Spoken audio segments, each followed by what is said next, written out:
Good morning, very good morning, very good morning, very nice. What is bhakti and what is puja? What is the best puja? These are the questions sometimes people ask me. Yes? Bhakti means connecting with the divine. Connecting with divinity. What is divine?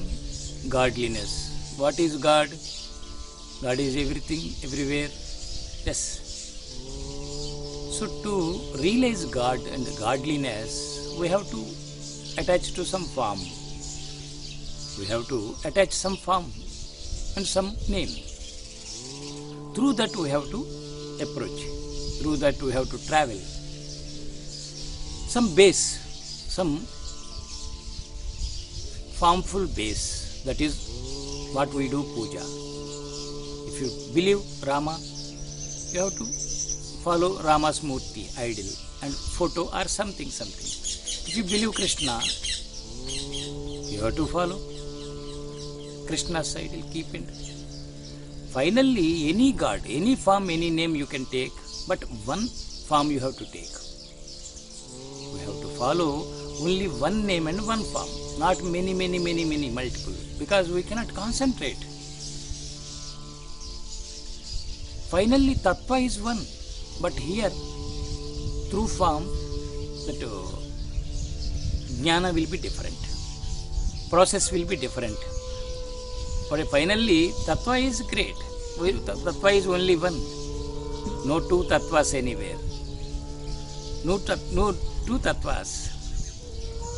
So that is how to reach God, to know God, we have to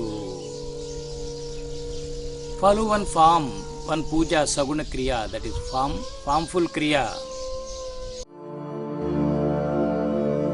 Om Namo Bhagavate Vedanandaya.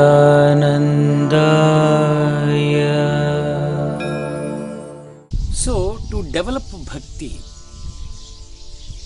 bhakti means connecting with Bhagavan. Yes. So, we have to follow some form. But while doing kriyas, puja kriyas, slowly we have to know the power, tattva, philosophy of that God. What is God, and behind God, what is godliness? Finally, universal.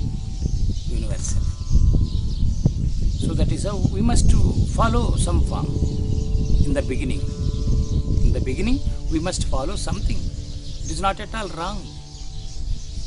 Some people will criticize why you are doing puja means his status is that. His status is that doing puja. He has not crossed that class. Some people will cross that classes, lower classes. When you reach to higher class, should not criticize lower class people. They are coming slowly. They are coming to your point, awareness. So till that time, they have to follow. So puja means that. What is right puja? Here, what is right puja? Right puja is your faith. If you can use your faith in that puja kriya, puja activity, that is right puja. That is right puja. Whatever it may be, don't compare with anybody. Don't compare. You do your kriya, puja kriya, deeply, with heartfully, with consciousness, with awareness. If you do, you will realize. There is no fixed process. Yes, there is no fixed process. When and where your heart and your consciousness settles, that is right sadhana kriya. That is the right sadhana kriya. So that way we have to follow. What is right puja means? Where, on which your mind and everything settles. There you start doing, working and connecting. You will realize many things. That is what right puja. So this way, puja is a foundation, basic thing, basic beginning steps. We must do it and cross it. highly required puja. So that is, in this Manas Puja is the best. Saguna Puja and Manas Puja. Manas Puja is the best thing. So in Manas Puja, your meditation, you will live through meditation. So when you live through meditation, it leads to dhyana. So Manas Puja is powerful. Okay. Good day, happy day. Thank you. I love you.